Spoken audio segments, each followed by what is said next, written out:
pretty much dude has a very interesting story on first from his come up in the rap game being an LA artist taking a non-traditional route, and then his interactions with the public since joining social media and trying to get back out there and rapping and stuff.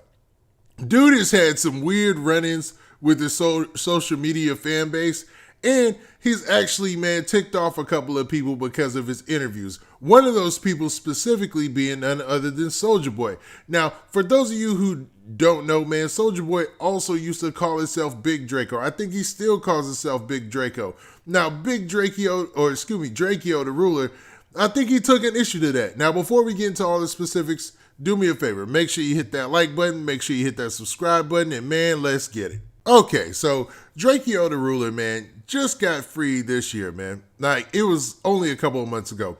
I want to say, like, back in November. So, that's not even a couple of months ago. That's just a month ago. But either way, man, dude just got free, right?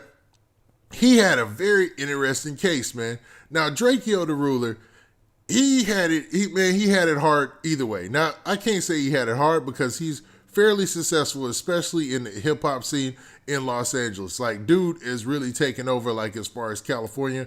He's got like a big following that's underground / overground. Like, I would relate him to Kevin Gates. Like how Kevin Gates has this following that you cannot knock, you know what I mean, coming from Baton Rouge, and it just spreads around everywhere, but he still seems like he's almost underground. That's Drakeo the Ruler, except the LA version. Like, his ascension into becoming a rap star was based on a lot of stuff that isn't traditional when it comes to West Coast artists. Now, I'm going to keep it funky, man. And, man, I'm going to break down some things for you. And some of you might not have noticed. When it comes to West Coast hip hop, there's a hierarchy. You still have to be kind of invited in. That goes for Kendrick. That goes for The Game. That goes for everybody, man. Like, if somebody who isn't a bigger artist doesn't co-sign you into the game, you never make it. And you have to be, quote unquote, from the streets. Now, Drakeo the Ruler, man, he never had that kind of backing. Now, not officially. He never had any type of set or whatever you want to call it, man. I'm trying to tread lightly on that. But, they've never actually went and put him to the forefront and said, hey, he's banging this or he's doing that. He kind of just came up like a rap artist would in any other state. Like, say if a rap artist came from a city like Atlanta or came from Georgia or whatever, their ascension into rap is an easier road because they don't have to claim anything or be affiliated or co-signed by anybody. They just work with everybody and it's all good. Or work by themselves and it's all good. Whatever works, works.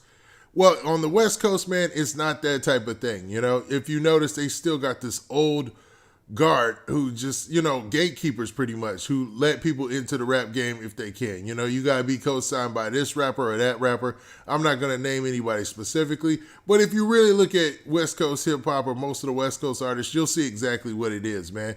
And I think, man, the West Coast is probably the only place still holding it like that. Like, you need to have a co-sign from this big artist. But Drakeo actually broke that mold, right? Now, he was breaking that mold at the same time he was catching a case, man. So he caught a case that sent him to jail for 3 years. And he was eventually acquitted for the murder charge. So he had a case involving a lot of things. There was like almost like a gang injunction.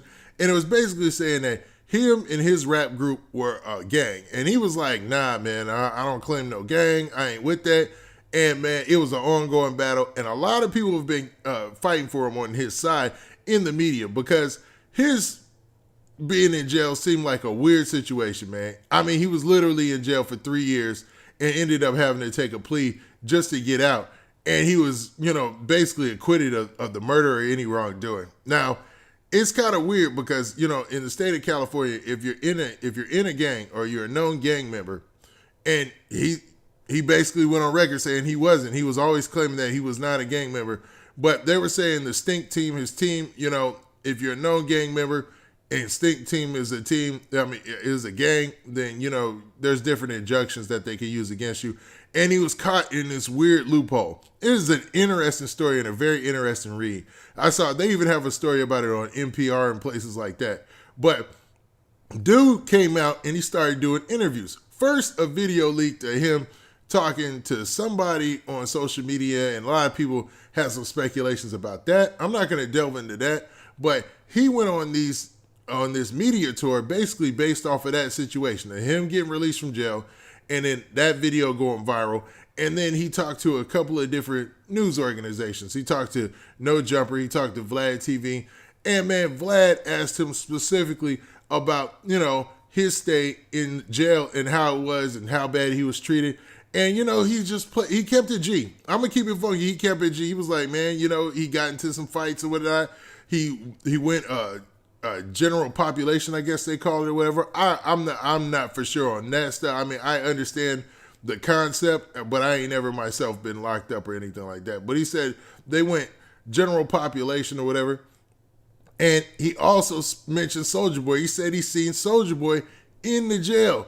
And he was like, man, instead of going where everybody else goes, like in general population, Soulja Boy PC'd up. So he went into protective custody. Now, protective custody, for those of you who don't know, is somewhere you go where you fear, any type of, action from other prisoners in the jail. So anybody might have something malicious against you for any reason, various reasons, you go to protective custody. It's common for stars sometimes to go protective custody because they're an easy target for somebody to, try to fleece money out of them, make them pay rent and stuff like that. You see what I'm saying? It's a weird system and a horrible system, especially if you're a star. Because if you're a hip hop artist and you don't go GP, where most of the gangsters go, or most of the street dudes go, I should say, then you're looked at a certain way. So when Drakeo went on an interview and said that, there was a lot of implications and street implications that were negative upon Soulja Boy. So Soulja Boy took to social media and he kind of went on a rant recently. Now, Soulja Boy has had some good news, man. There's been some good stuff that people have been saying about Soulja Boy lately as far as, him breaking down some barriers or whatnot. I did a whole story about his whole Instagram, how he gets paid on Instagram, which is pretty cool.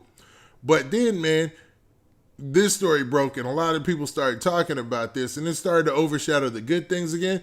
And we got Soulja Boy reverting back to the old Soulja Boy. So he went on social media and basically said a lot about Drake, a lot about everybody. I mean, he didn't even say Drakeo the Ruler's name specifically, that I say. But he did go on a rant where he was just talking wild and crazy and letting it be known that he was the first to do this and these other rappers need to catch up. Now, allegedly, he was aiming all that at Drakeo the Ruler.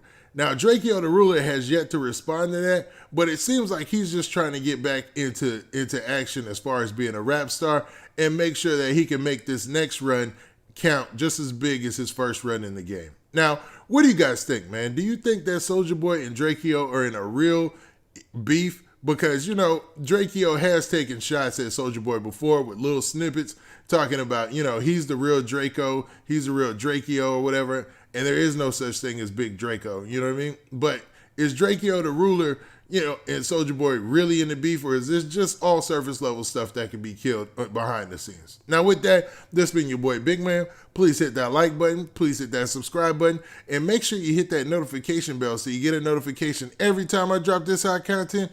And we out of here. Peace.